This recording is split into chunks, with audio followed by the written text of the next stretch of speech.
This episode of the Corcoran Entertainment Show is brought to you by Holy Hydrogen. Okay, guys, let's be real. We all try our best to stay hydrated, right? But not all water is created equal. That's where Holy Hydrogen comes in. They've got this awesome device called the Lourdes HydroFix Premium Edition, and it takes clean water to the next level by infusing it with molecular energy. That means you're not just drinking water. You're giving your body extra support with every sip. Better energy, less inflammation, and a real boost to your immune system. So try the Lourdes HydroFix Premium Edition today by going to shop.holyhydrogen.com/Corcoran and use the promo code Corcoran for $100 off your purchase.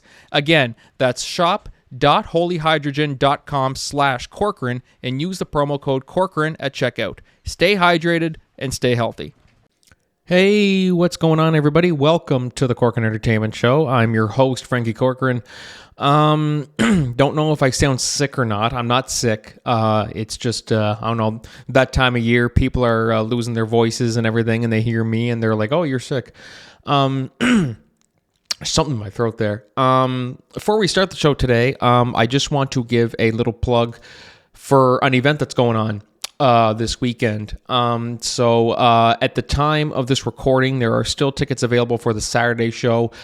This is the St. James and St. John United Church Drama Club presents Christmas Cruise, a Dessert Theater, November 28th, 29th, and 30th. That's this Friday, Saturday, and Sunday, although Friday and Sunday are sold out. At the time of this recording, there are still tickets available for the 29th.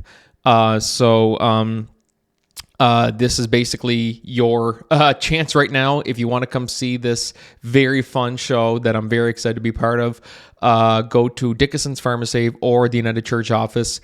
Tickets are $20, and come on out. It's a great show. It's a great way to get in the Christmas spirit as well, too. Christmas Cruise, and always have a blast doing these shows here. We got an amazing cast in this one, and so yeah, come on out. As I said, at the time of this recording, there are still tickets available for Saturday, but that could change.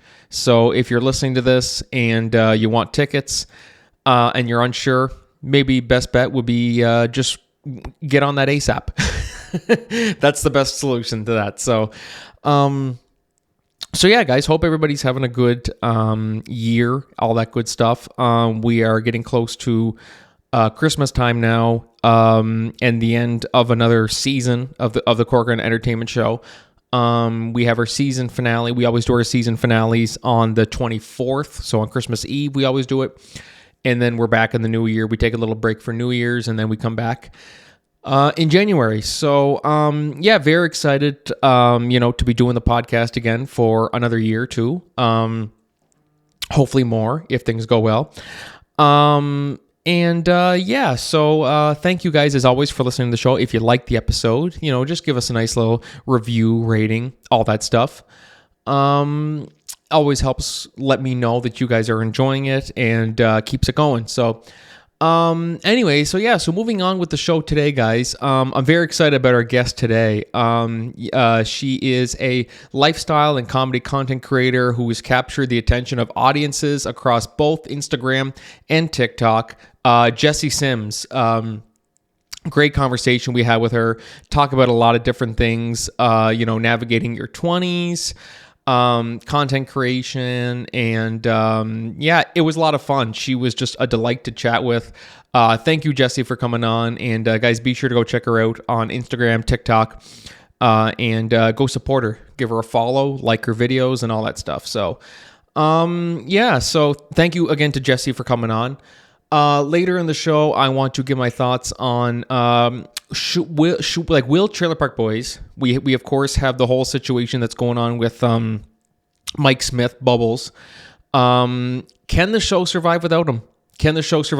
Basically, we're going to talk a little bit about that and Pluribus. I was going to talk about Pluribus in a previous episode, but then we were just bombarded with movie news, so I was like, this will kind of have to sit. I also wanted to give it a few episodes too, because just since it is a new show, I wanted to just kind of sit with it for a minute. I've at the time of this recording, I've seen the first 4 episodes, so I'll give my thoughts on those. And yeah, so without further ado, guys, just sit back, relax, and enjoy the show today.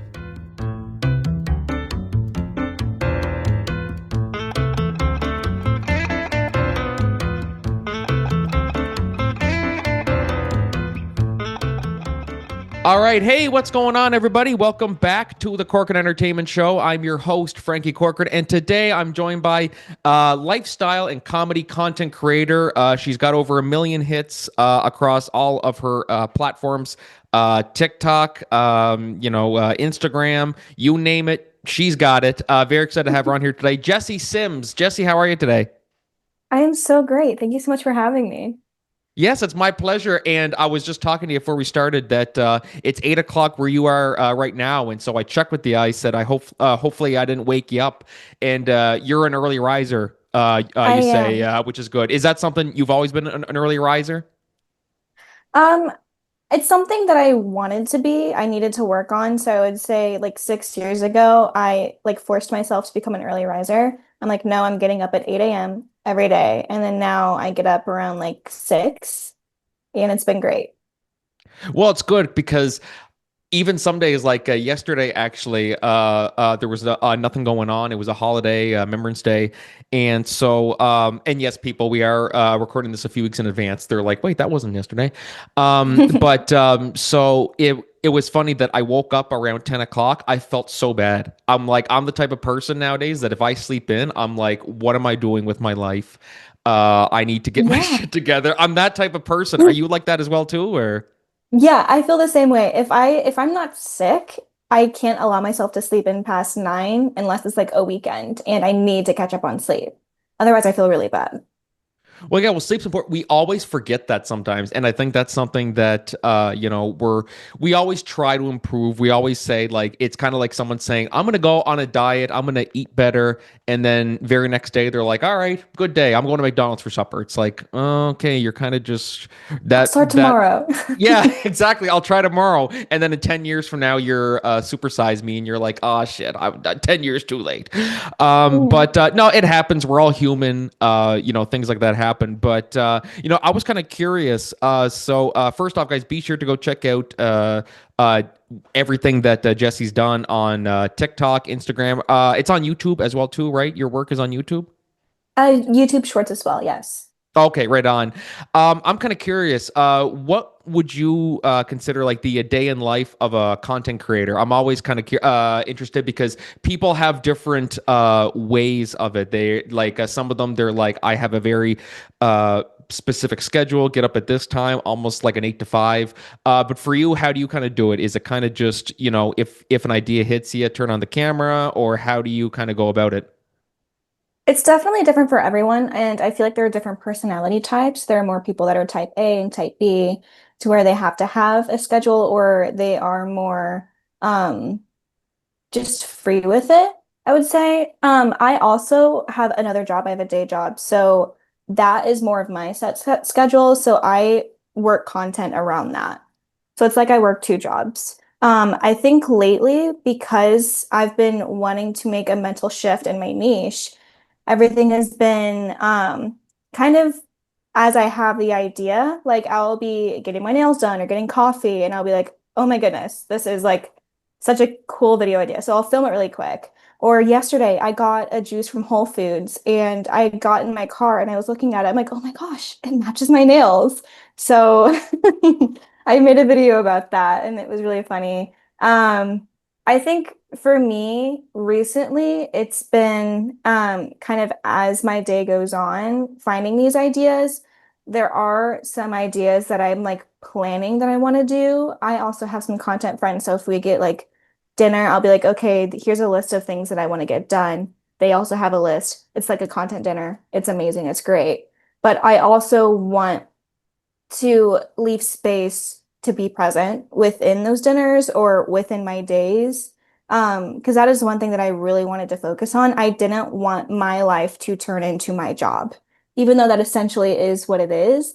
I wanted my audience to know what I want to share with them. So if there are times where I'm like, I don't feel like filming today, or like, or if I'm going through something, I'm like, I don't want to share this because this is, I want to be present for who I'm with, for me, then I won't show it.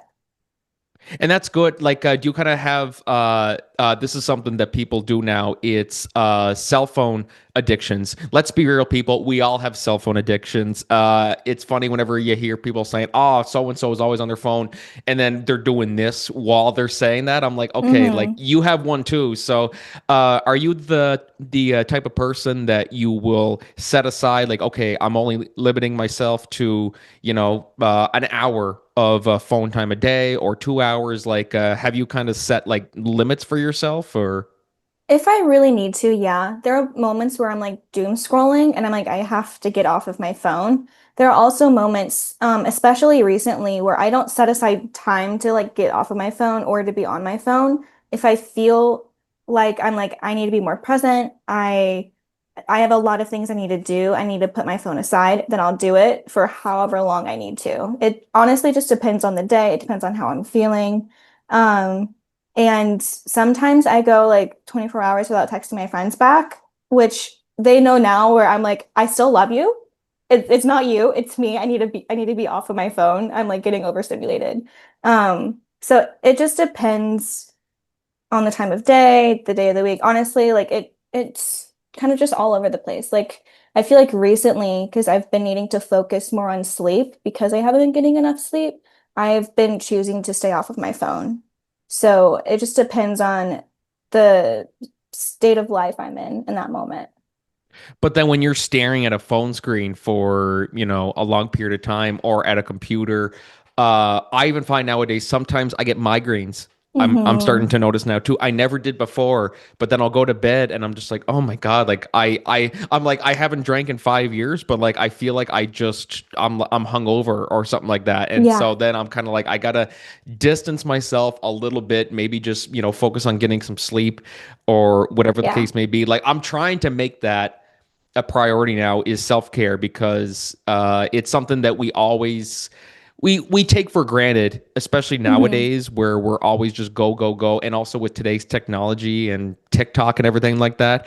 I talk to the people a lot about this. Do you find yourself not just as a content creator but also just as a human being who uses TikTok? Do you find yourself like, okay, I'm going to bed early, and then you find yourself scrolling on TikTok for like 3 hours? Are you like that too? Oh, more often than not, to be Okay, I'm not honest. alone.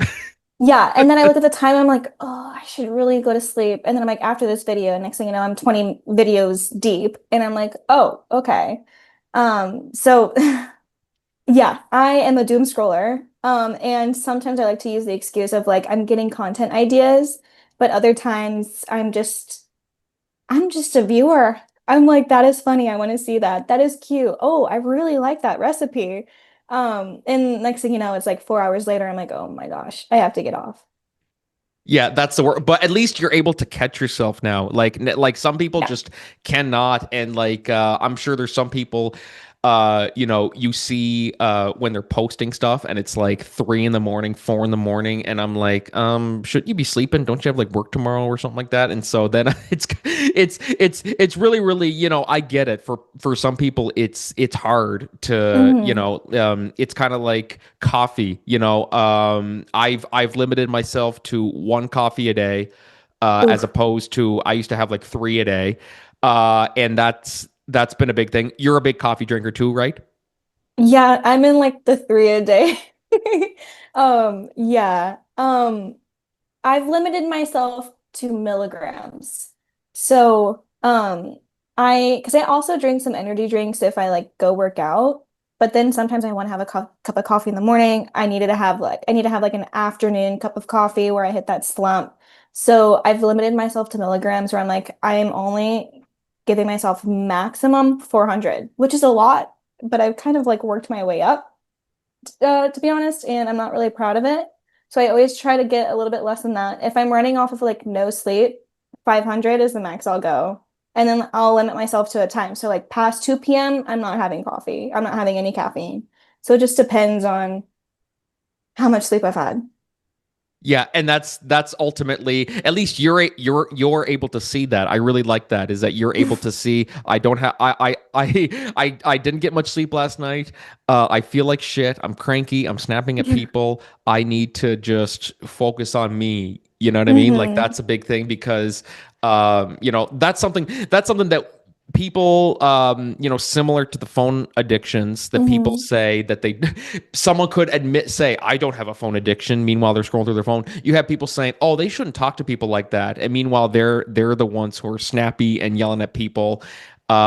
So it's that's something too. Everyone can be kind of a hypocrite sometimes. I mean, is that Yeah. something that you agree with as well? Yeah, I mean, I can be a hypocrite. Everyone can be a hypocrite. It just depends on how much self-awareness you have and if you're willing to check yourself and put your ego aside and admit like, oh, I was a hypocrite or oh, I shouldn't have done that. And I think that just comes with time and growth.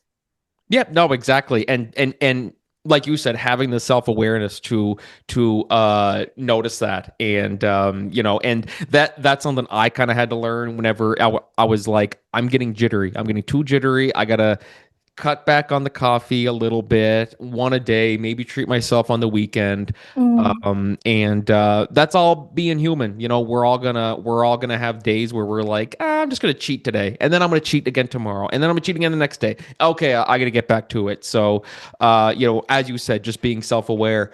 But kind of going back to your, being a content creator. I mean, like, it's great to see. First off, congratulations on all the success that you've had through it too. And thank one of you. the things that's nice is how relatable it is. I mean, like when you first started making content on like TikTok and things like that, did you think this was going to be something you would do, or was it just one of those things of I'm just going to do it for fun? Kind of like me, I make TikToks like just silly memes and stuff like that, and then you look and it's got like thousands of views. I'm like, holy shit! I did not think it was going to reach that level. I mean, did you kind of go into it with that same mindset? I would say it's like a mixed mindset. There are like funny things that I'm like, I just want to film it and post it just for me. And there are some things that I'm like, I need to plan this. So whenever I started, I always had an interest, but I was always scared of being judged. I didn't think that I could do it. And that was like years ago. And I started to meet people who are in the content space and they went through the same thing.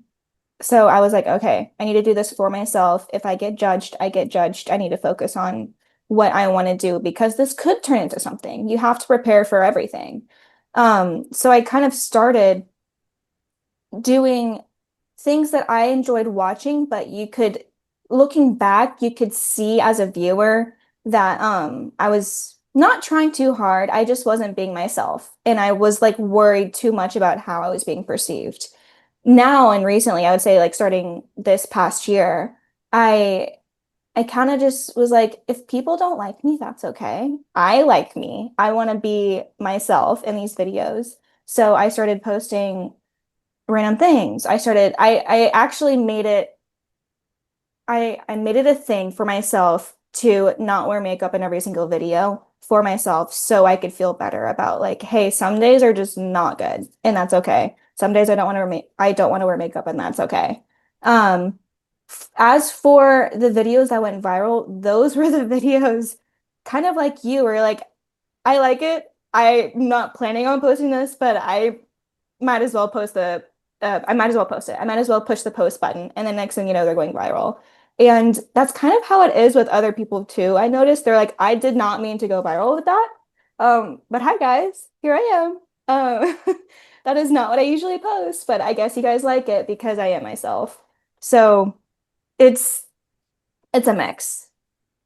But something's happened by accident. Like some people, maybe they're like, I want to just do an episode of a podcast and just see how it is, and then they do it, and they're like, I love this, and then it blows up. So Yeah.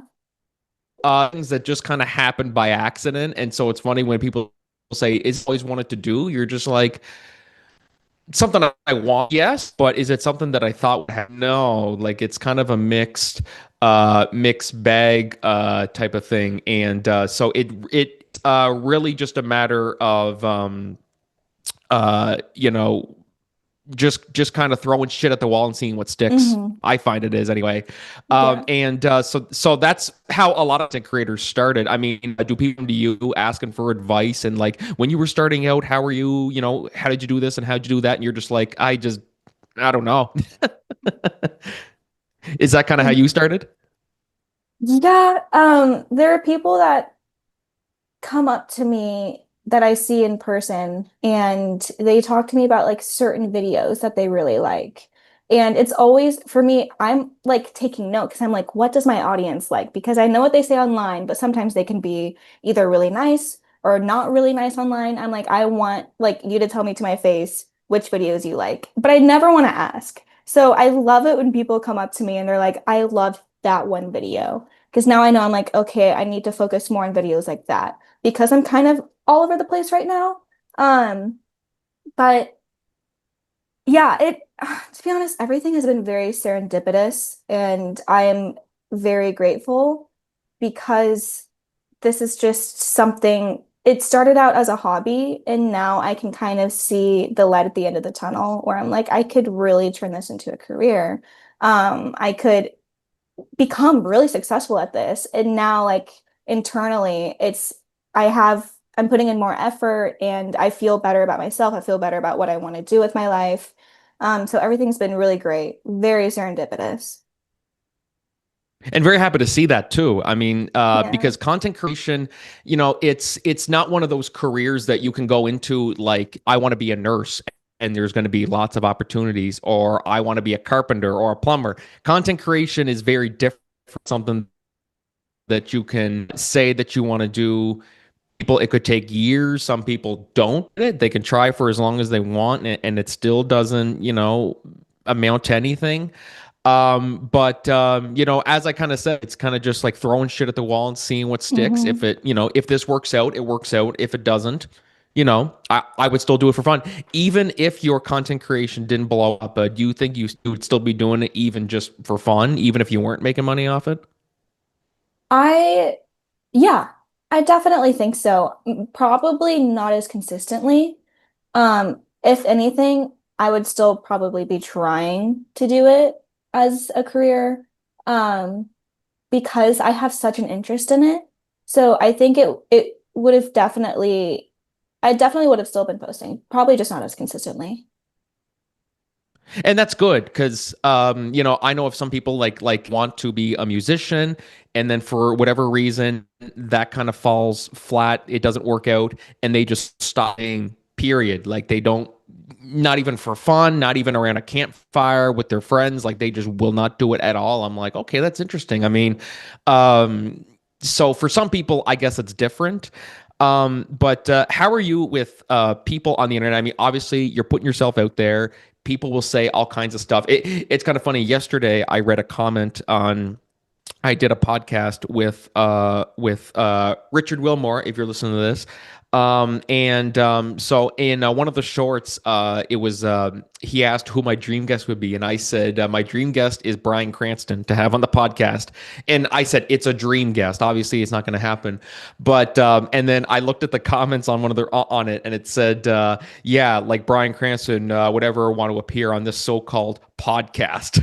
Kind of just left it. I was like, I didn't say he was going to. I just said that would be my dream guest. So it's kind of funny. Some people would see that and just be like, okay, I'm done. I'm never doing this again. How do you kind of deal with, the internet, especially on TikTok? People are so, they thrive on trolling. They thrive on Yeah. just finding something to say to people to make them feel better about themselves. How have you kind of dealt with it? I think since I'm starting where I am now, if I had started when I first had the initial interest like 5 years ago, I think I would have not been as um healthy mentally because of the comments. I think now that I've grown, I've matured. I know who I am and I love who I am. I think now I kind of find them funny. Sometimes I use them as like just criticism to help me. Because if they're right, I'm like, you know what, you are right. Maybe you should say it a little bit kinder, but maybe I should focus more on that.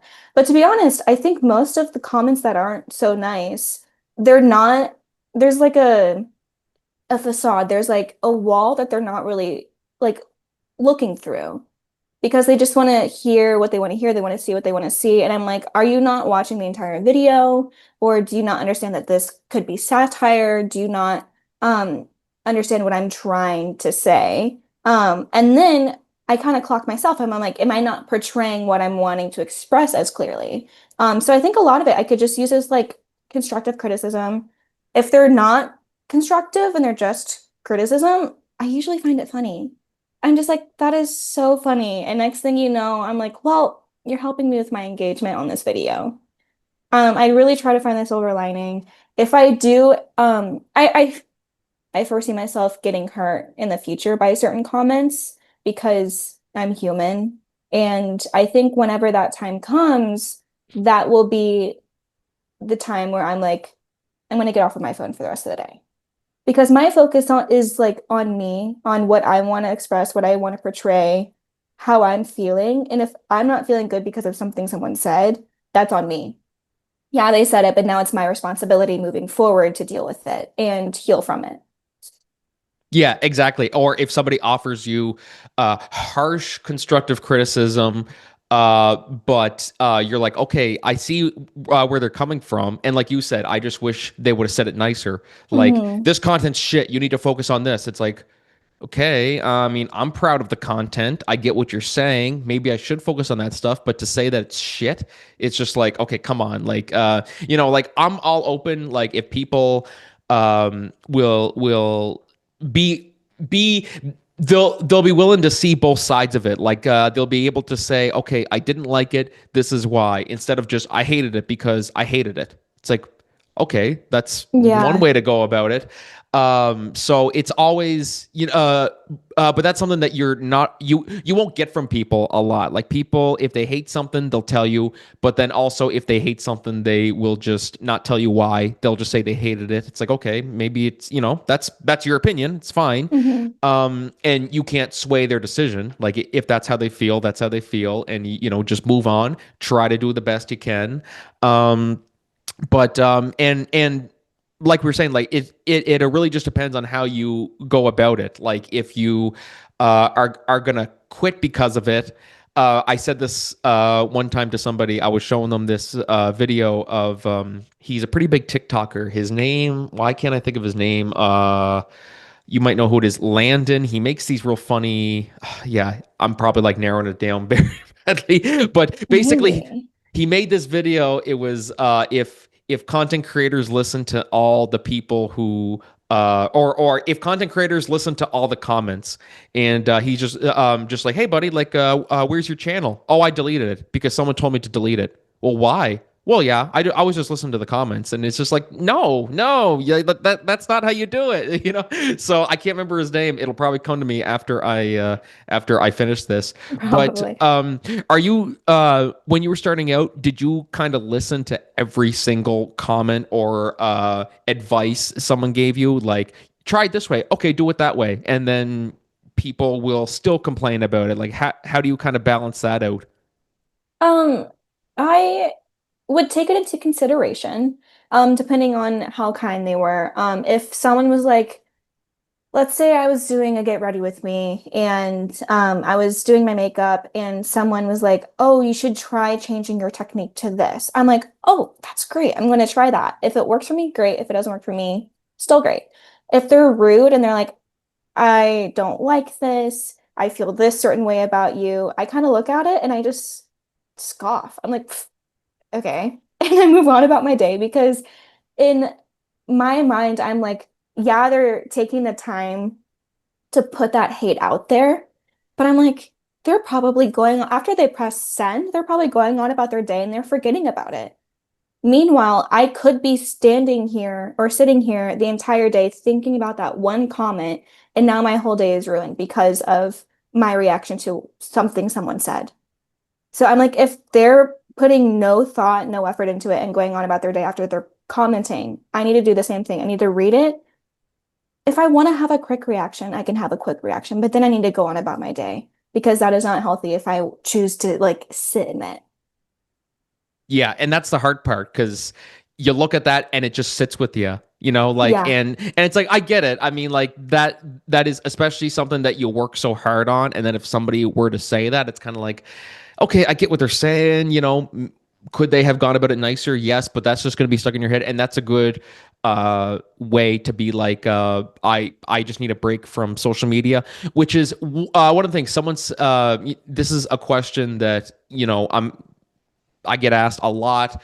I ask people a lot, and so I'll kind of ask it to you. Um, would you rather be rich or famous? I I think I would rather be rich because there's ambiguity that comes with that if you choose to have it, because you could buy ambiguity. I think if I'm thinking about my family, my current family, my future family, I want them to be set and not go through certain hardships. So for me, it would be if I were to be rich, I would be able to provide for my loved ones. And then they get to choose if they, with that money, if they would want to have fame, because it's their decision. But I think but I also think they kind of coincide. I think if you're famous, you're usually are rich. But if you're rich, you're usually famous unless you choose to have ambiguity. So I think that's a split decision that you need to make. I would probably prefer to be rich, and I don't think I would need ambiguity. I think I would just need to be present, to be with myself, to be who I'm with. Um, And if fame comes with that, fame comes with that. But I need to think about my future, my family's future, my friends' future. And there are a lot of like organizations that I want to create. There are a lot of organizations that I want to be able to donate to. So I think a lot of that would just be like giving back to the community, giving back to my family. This episode of the Corcoran Entertainment Show is brought to you by Black Box Prompter. Black Box Prompter is a sleek, all-in-one confidence monitor designed for musicians, performers, and presenters to help them build a stronger, more engaging connection with the audience. Right now, you can save big. $100 off any cabinet prompter, $50 off any portable prompter, and $25 off any core series prompter. Just click the link in our episode description and use the promo code Corcoran at checkout. Black Box Prompter, a tool built for musicians by musicians. The Corcoran Entertainment Show is brought to you by Podmatch, the ultimate platform designed to connect podcast hosts with prospective guests effortlessly. Are you a podcaster looking to elevate your show to new heights? Or perhaps you're a guest hoping to share your story with a broader audience. Whatever your podcasting goals are, we have the perfect solution for you. Podmatch simplifies the entire process of discovering guests for your show or finding podcasts to feature your expertise. Now imagine a platform where you can easily match with like-minded creators tailored specifically to your niche. With Podmatch, you can effortlessly network with influencers and thought leaders, all while staying true to your podcast vision. There are a multitude of ways that Podmatch can help you grow your brand. You can be part of a thriving community of podcasters and potential guests. Engage, collaborate, and grow together. If you're ready to experience these fantastic benefits for yourself, we invite you to join Podmatch today. Head over to www.joinpodmatch.com/Corcoran Entertainment and sign up right now for only $6 a month. That's right, you heard me right, $6 a month. Join the Podmatch family today and watch your podcast soar to new altitudes. Thank you for tuning into the Corcoran Entertainment Show, and happy podcasting. Yes, exactly. And that's why I'd say I'd be rich too. Because yes, fame's nice to have, you know, people who love you and support you, but then it also kind of goes to what we were talking about the haters, you know, having Mhm. to go like, okay, I just need to shut off my brain, you know, turn off the internet and not look at it because, you know, you're famous, people know you, they're sending you all kinds of messages, maybe they're sending you death threats, you know, there's people who, you know, that's a real thing too. But whereas if you're rich, you know, you can buy whatever you want, you know, like I always said, someone Mhm. said, what's the first thing you would do is I said, I would retire both of my parents is what I would do. Cause my dad doesn't listen to this podcast, but, you know, I told him that I want him to retire next year. And he said he doesn't want to. So I said, if I was rich, I would just retire him right there, retire my mom, and focus on making sure everybody around me is taken care of. I don't care if one person doesn't like I don't care if people listen to this podcast. I don't care if people don't know who I am. I'm like, as long as I'm set, my family's set, everyone around me is set. That's all I need. I don't really care if if things blow up, they blow up. Okay, it's fine. But if you kind of had the choice, like that's kind of a difficult question for some people. They're like, could I have both? I'm like, well, you can. I mean, but money can change everything. You know what I mean? Like Hmm. that's ultimately what it comes down to at the end of the day. And it's kind of funny that we're talking about that. So you're still in your 20s, correct? Yes. So it's one of those things that I'm 26 now too, and it's kind of funny whenever we're thinking about at our age. We're still young. We're still young. Like it's so funny when I'm talking about like, oh God, I feel like I'm 50, blah blah blah blah, and people are like, oh come on, you're still young, you're still in your 20s. It's like, yeah, but we're losing people who like I lost a friend last month who was a year older than me, and it's just one of those things that yes, we're still young, but also life's real, things Hmm. happen. How are you kind of adjusting to being in your 20s? How do you kind of see your future? Have you had any big experiences that have kind of changed your outlook on things? Like how would you describe it? I think I've had a lot of big experiences that have changed my outlook, but I think earlier in life I have. So I think because of those experiences, I was kind of I needed to mature quicker than the average person. So I kind of view my 20s as this is the time to travel, to try everything, to fail, because I feel like failing is a necessity in life because you need to fail in order to grow. I've also heard a lot of people, like I have a lot of friends in their 30s, they're like, to be honest, my life didn't really start until my 30s. So I think now that the society we're in, people in their 20s, they're still learning to be an adult. If they choose to like start a family, to get married, that's great. That's their decision. But for me personally, I'm like, I'm still learning how to be an adult. I'm still learning what I want to do with my life. Um, and I think now other people are kind of in that same mindset that they're like, I don't need to start a family right away because the society is different. Everything's different. The cost of living is different. So they're like, I need to create that foundation for my family, for myself, and then maybe when I'm in my 30s, then I can move forward. But as for like being in your 20s and having certain experiences that changed your outlook, I think there are, to be honest, I think now when certain experiences happen and they're not so fun and they're not so great, my outlook has forever shifted because I have a better outlook in life. Because that is something that I wanted to focus on earlier in life, is like figuring out my reaction because that's my responsibility moving forward with what I want to do with it and not like sitting in it too long, not engaging too long. So I think every person's timeline is different. And I think there's no necessity to be a certain thing by a certain age. Everyone's different. There are a lot of actors that didn't become successful until they're like 40s or 50s, and now they're super successful. So it's just everyone's on a different timeline. No, exactly. Have you ever been like self-conscious when you see like your friends around you or people your age that, like I think everybody has gotten it's kind of funny like you're seeing people who you went to high school with and they have like three kids and they have houses and they got like and then you kind of look at where you are and you found great success, but you're still kind of like I still feel like I'm behind. Have you ever had those feelings? I used to, because I grew up in a small town and everyone's getting married, everyone's having multiple children. They're on probably like their third kid now, and I don't have any children. I'm not married. Um, but also like whenever they're talking to me, they're talking about the success that I've had. That's different, like a career success. And I'm like, but you're not seeing the success that you have. You have a family. That's amazing. I think it's very different for everyone.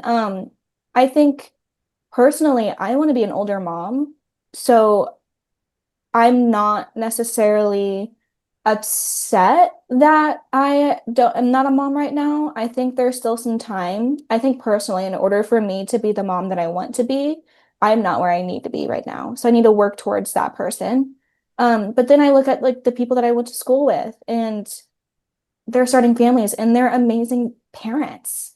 Their children are beautiful. They're amazing. But I'm like, it's very different. It's like opposite spectrums. They chose to go that route, and I'm choosing to go this route. And we're looking at each other from the different sides, and we're like, go for it. I support you. So it's great. Yeah, and that's good. Like I really like that mindset of you're not you say I'm not where I need to be to have kids right now. And Hmm. honestly like such a great way to look at it because you have some people who they're just like, oh, my friend's getting married and having a kid. I'm just gonna be, I'm just gonna have 5 kids right now. You know what I mean? It's like, okay, like it's that. Yeah. Okay, I mean, if that's what you want, sure, but like, are you set? This same person could still live with their parents and not have a job, you know what I mean? But they just feel behind and they have to catch up. Yeah. Like, so everybody's in a different Yeah. space and it's really important to, make sure that your life is together. You're able to at least take care of yourself Hmm. and that there's no time limit too. You know what I mean? Like it's one of those things that you and I are both in our 20s, and we kind of see, we're still young, but it still feels Yeah. like sometimes I'm like, someone said, "How old are you?" I said 26. I said, but I feel like I'm 50 sometimes. My body tells me I'm 50, and they're like, "Oh, wait till you're 40." I'm like, "Who knows? I might not." Like I might be like my once I get to 40, my body might feel like I'm 80 or something. I don't know. Yeah. So yeah, everybody goes about it differently, and Yeah. it's yeah. I always remind myself too. I'm like, if I, for whatever reason, if I had a child right now, I know I'd be a good mother, but I need to remind myself I am raising an adult. I am not raising a baby. I'm not raising a child. Um, and there are things that I need to accomplish before I can do that, before I can raise adults, because I want them to be the best people that they have the possibility of being. So like I said, everything's different. Everyone's on a different timeline. And I am okay with it, with where I'm at. I'm happy. No, exactly. And probably the best way to start is pets. Do you have cats or dogs or anything too? I have a dog. Yep. I got her when I was 19 and I'm 25 now. And I think it's amazing to have the dog that helped you through your 20s. To be honest, I don't know where I would be at emotionally without her.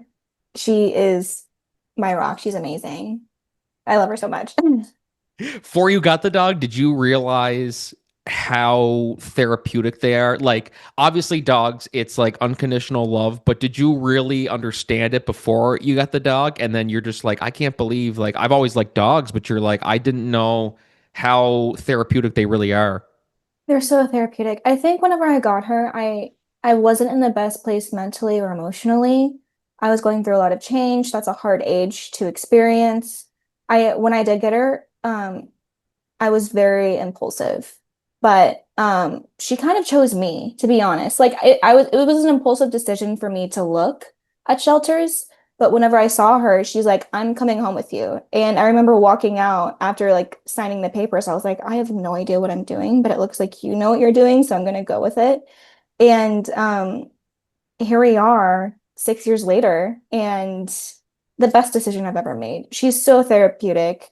I I'm not that anxious person anymore. And yes, it's like from work that I've done personally, but I also think it's just from her like really seeing who I am and understanding me and loving me anyway. And I think that's beautiful.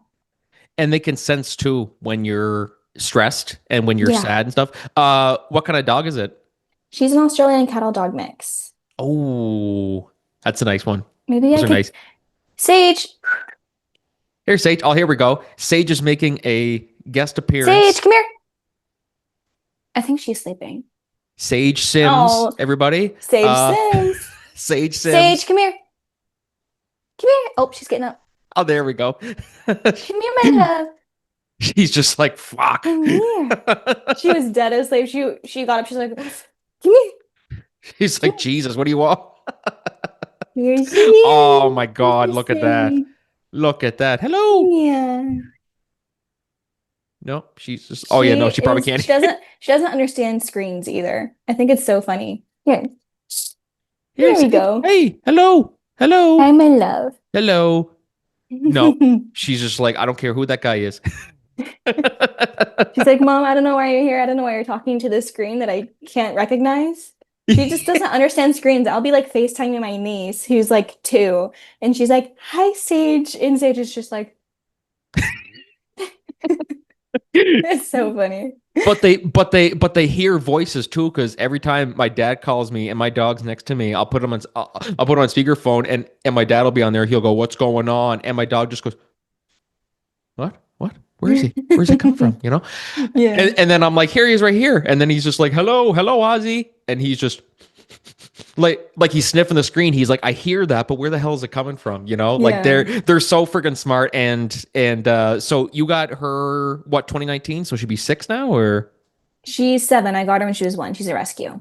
oh, okay. Oh my God, yeah, no, and that's as we said, just therapy. They really are Yeah. therapy, especially when you're stressed. When it's the unconditional love that really helps a lot. Anytime someone asks, "What's the best therapy for anxiety?" I'm like a dog.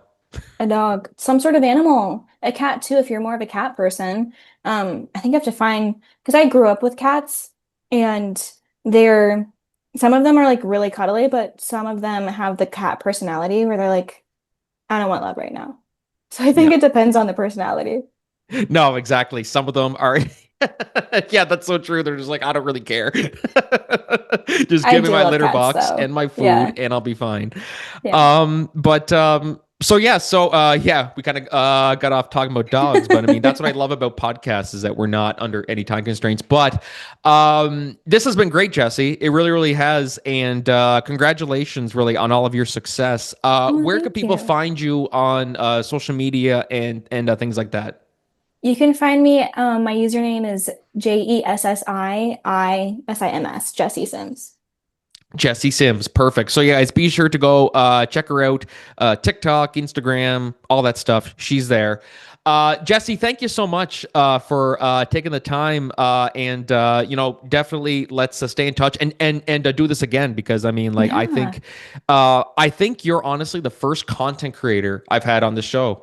I Oh, think wow. because a lot of the ones people I have, musicians and actors and things like that. So I think this is the first person I've had who's like a content creator, which is really nice. But I guess in a way, content, can be described as a multitude of things. Oh, Whether yeah. it's It's it's very art, broad. yeah, like music, books, whatever the case may be. So, okay, I take back what I said. I've had you're not the first content creator in that case, but yeah, thanks for coming on. I really appreciate it. Thank you so much for having me, and congratulations on all the success with your podcast as well. It's been great talking to you. It's been great meeting you. I'm very excited. Oh, thank you for that. I Yeah. appreciate it very much. Guys, we're gonna take a short break. We will be right back. But until then, this is Frankie and Jessi Sims signing off. Cheers, Jessi. Thank you.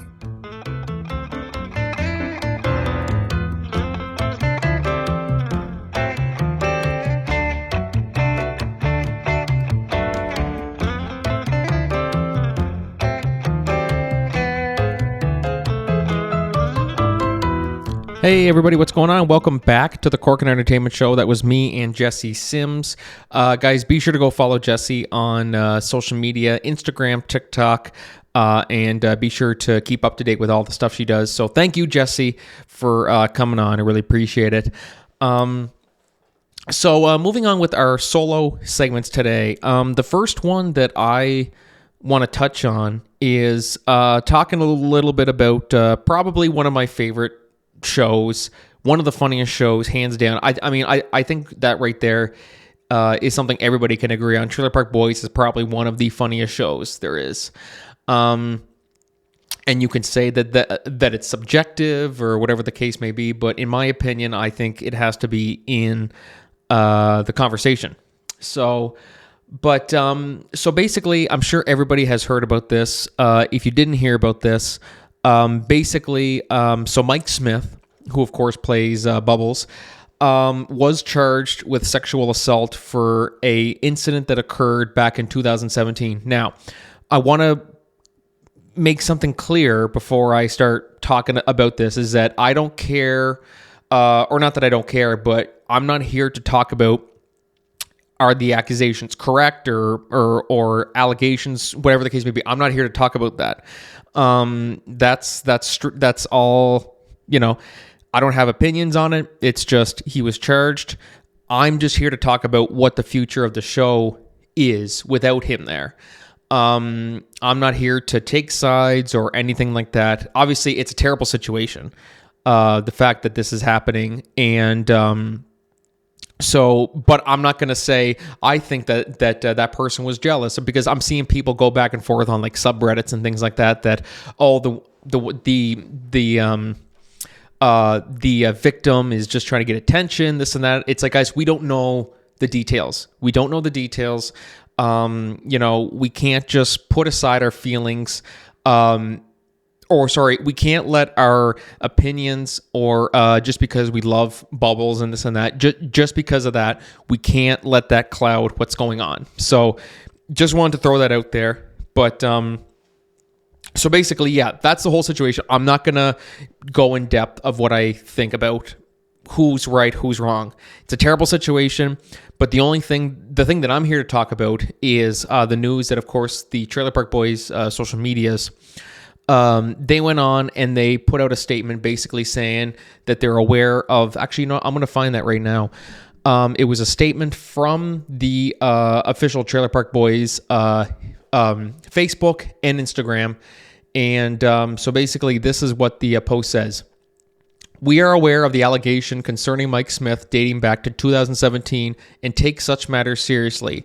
We recognize how difficult an allegation of this nature is for all involved. Out of respect for the legal process, we will not comment further on the case. At this time, Mike has stepped away from his role at Trailer Park Boys Incorporated, and Gary Housem has assumed managing director responsibilities.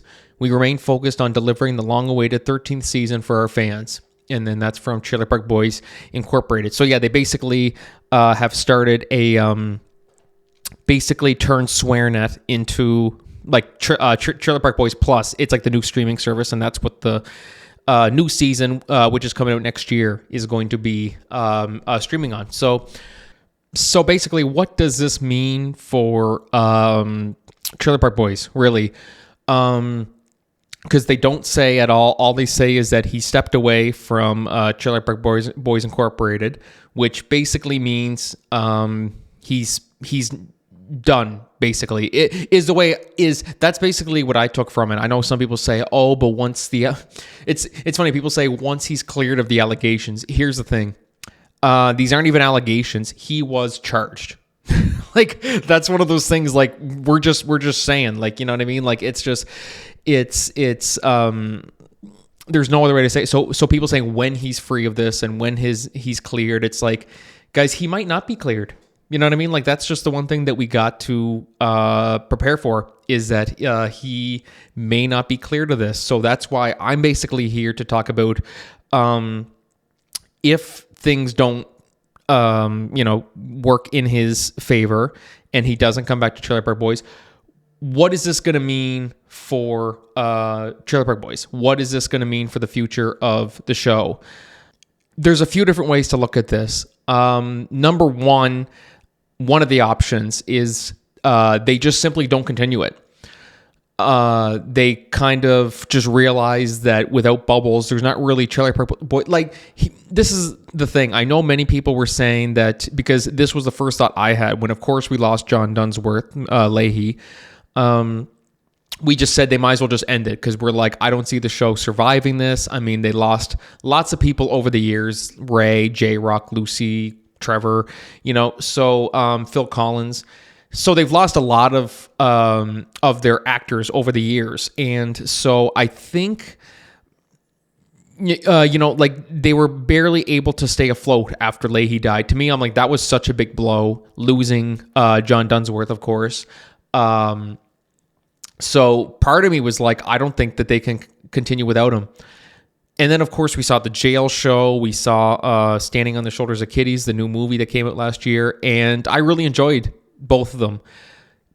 But I will say it had a big Mr. Leahy hole in it. It was obvious that, like something's missing from here. And to me, I'm like, it's John Dunsworth. So for me, it's one of those things that maybe that they just see, okay, we were barely able to stay afloat after losing Leahy. Losing Bubbles, I think, is a bigger blow. Because, I mean, of course, the Trailer Park Boys, yes, you had all the supporting characters around them. Leahy was the villain, and then even though now Leahy's gone, they can replace him. They have Randy there still.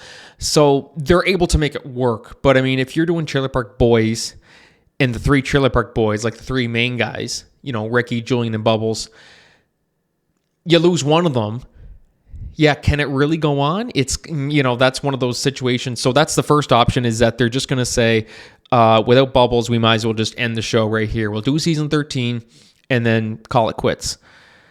Next option, of course, is they try to continue on. I mean, same deal with after they lost Mr. Leahy. They just kept it going. They didn't do like season 13 right off the bat. They did, of course, the animated show. They did the jail show. They did the new movie. And now they're doing season 13. So it sounds to me, like if I kind of had to guess, like what are they going to do? I'm going to say that they're going to try to continue without him. That's I think they're going to go with the second option that I put out there, which is that they're going to try to continue without him. But whether it's going to work is the question. Are people going to want to watch it if Bubbles isn't there? Because yes, people can argue. I've seen some people argue that, the first two seasons were really about Ricky and Julian, and then Bubbles was there as a side character. But the show didn't really, yes, the first two seasons were great, but then once they really included Bubbles as like the third Trailer Park Boy around the third season was when it really started to boost in popularity, and it just got even funnier. So trying to continue on without him now, it's one of those things. It's like, okay, they can continue it, yes, but for me, Bubbles has become such a vital part of Trailer Park Boys. Yes, he's gotten whiny over the years. Yes, of course he has. But at the end of the day, it's Bubbles, So are they going to be able to continue without him? I think they'll try, but I'm just going to say we will. I'm very positive we're going to see a massive decline in quality because of it. No, maybe not, because look, I've been proven wrong. I said this about John Dunsworth when we lost him. I said I don't think the show will recover from this, and they've managed to do it. They've managed to survive it, but I just think that of course, obviously the stuff that didn't have John Dunsworth in it, not as good as the older stuff, of course. But I mean, that's normal with any show. You start losing people and it goes on for a long time. But you lose, it'd be like having, Breaking Bad without Jessi, which could have happened if Vince Gilligan went along with his original plans to kill him off in season 1. Or it'd be like doing Family Guy without, if they actually killed off Brian for good, like that time they killed him off and then they brought him back. It's one of those situations. It's like, can you really continue? I think they could certainly try. I think maybe they'll give it a shot and see how it goes. But anyways, this is all. And then, of course, there's the third option that he ends up coming back. And it's, but I'm kind of looking at this from a perspective of, let's just assume he's done. Let's just assume he stepped away permanently. He's not coming back. How do they continue, if they continue at all? I personally say, I think they're going to try to continue it. We will probably see a little bit of a quality, maybe, who knows, maybe it's better without him. I don't know. I'm just kind of speaking because, yes, of course, there's lots of shows where that happens, like when they announce that Rick Grimes is leaving The Walking Dead, and you're like, this is it, it's done, they might as well end it. And then season 9 ends up being one of the best seasons of the show, So basically, I'm just going by what we have right now. I don't know for sure what's going to happen, how they're going to go about it, if they're going to keep it going, or whatever. Let's just assume, as I said, that he's not coming back. How do they move forward? So basically, let me know what you guys think. Do you think that Trailer Park Boys can survive without Bubbles?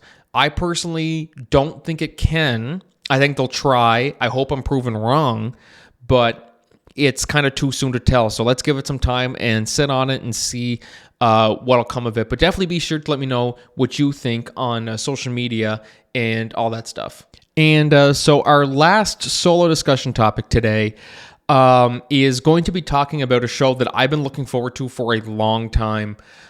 Pretty much as soon as Better Call Saul ended, I was looking forward to this show, and that's of course the new Vince Gilligan show Pluribus.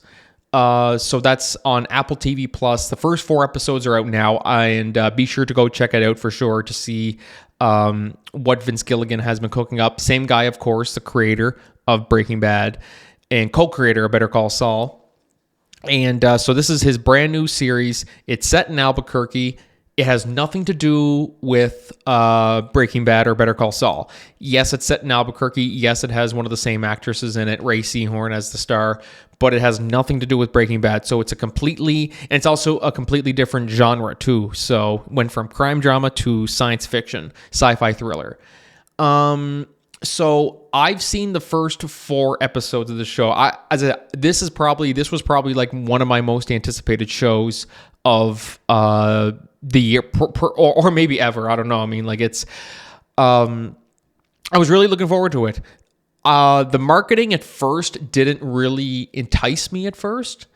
Until we saw the trailer that came out like just a few weeks before, and then I was like, okay, this looks good. I'm excited to see what comes of it now. At first I was kind of like, I don't know what's going on, and I see from some of the reviews and stuff like that, I watch on YouTube and stuff, people were kind of in the same boat, like I don't know if this is gonna be good.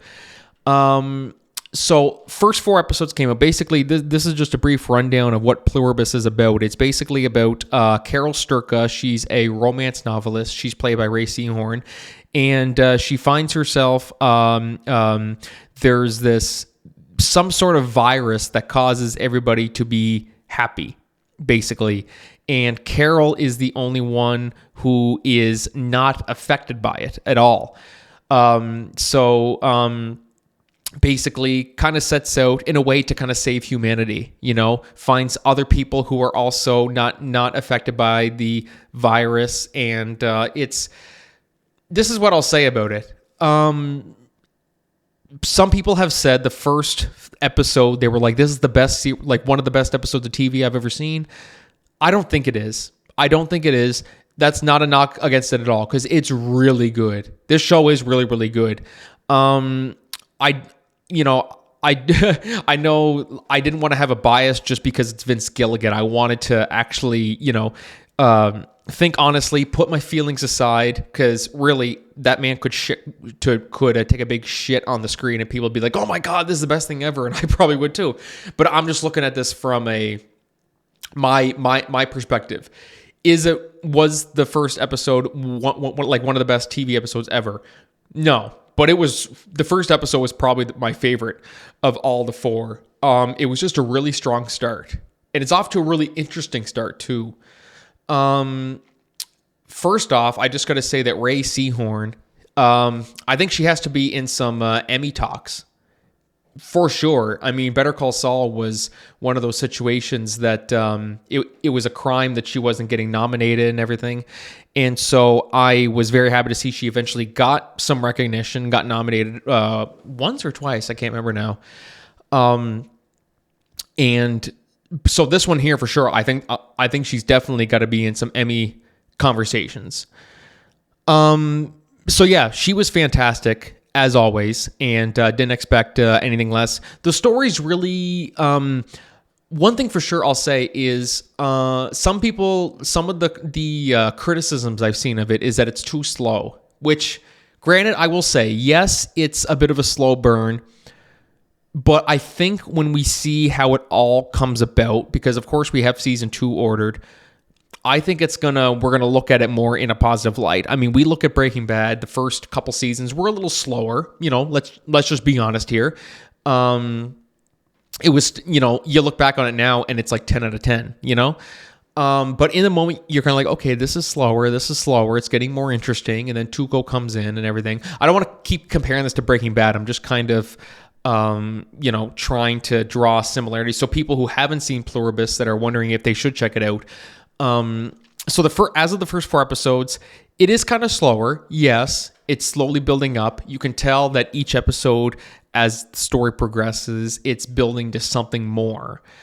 So, just really as a start, I also think it's really good, for Vince Gilligan, somebody who's so talented like him, to not do the same genre over and over and over again. Like if he was just stuck in the same pattern of just doing crime dramas and stuff like that, eventually someone like him would be like, you could do so much, like he likes sci-fi. He started off as a writer on the X-Files. Spread your wings, man. Spread your wings and do a little bit more. And so I'm really glad to see that he did a completely different genre, almost like Walking Dead, except instead of zombies, it's happy people. You know what I mean? And the writing so far has been very good. And the way it's shot, of course, is always interesting. It's always one of those situations that you see the teaser before the intro and everything, and it's a very, you don't know what's going on, and then it ties into the episode. Pluribus does that a lot, and they even had a one of my favorite moments was probably there was a flashback in episode 3 that was actually really, really good. I think that was probably like one of my favorite scenes of it, to be honest with you. And some might say, really? I'm like, yeah, no, I really liked it. It really showed that it kind of makes you think sometimes too. Like, sorry, I'm kind of going all over the place. I'm not reviewing this because I want to wait till the season's done so I can kind of give like my overall thoughts on it, and more concise. But it's one of those situations that, Carol, the character of Carol, before the world kind of went to shit, she didn't really like her, she didn't really seem to enjoy life. She was always just real miserable about everything. And now you see her now where she's maybe taken for granted, like, don't sweat the small stuff. Why was I so concerned about this? Why was I so concerned about that? You know what I mean? So it's really good. It's really good. And I like that, even in such a fictional setting, we're still able to relate to things like that, which I love. I love that about those types of shows. So, basically, those are my thoughts on Pluribus, at least the first 4 episodes. Non-spoilery too. Just kind of wanted to give my thoughts because, of course, as a Breaking Bad, Better Call Saul nerd, and a big fan of Vince Gilligan and Ray Seahorn, I was definitely intrigued to see Pluribus, especially because the last trailer kind of got me really excited, more excited than I was before. And I'm real excited to see how the season wraps up. So when the season wraps up, I'll do a full season review. And I'm very excited that it also got renewed for a season 2 as well. That shows that they got good faith in it too. So basically, to summarize it, show's off to a great start. It's a slower pace. I don't think the first episode is one of the best episodes of TV, like some people are saying. I think it's still really good. The first episode's probably still my favorite, although episode 3 probably has my favorite scene. So be sure to guys to go check out Pluribus. If you don't have Apple TV Plus, first off, like, even if you get it just for the show, like I did, definitely be sure to get it. It's fantastic. So yes, guys, so that's going to do it for the show today. I want to thank my guest, Jessi Sims, for coming on. Be sure to go follow her on Instagram and TikTok. Anybody in the Mary Machine surrounding areas want to come see a dessert theater this Saturday, so long as tickets are still available. Christmas Cruise. Tickets are $20 at the St. James and St. John United Church Center for Saturday. And you can get tickets at the United Church office, or you can get them at Dickinson's PharmaSave. Thank you guys for listening to the show. As always, much appreciated. We'll see you guys in the next episode. But until then, this is Frankie signing off. Have a good week, everybody.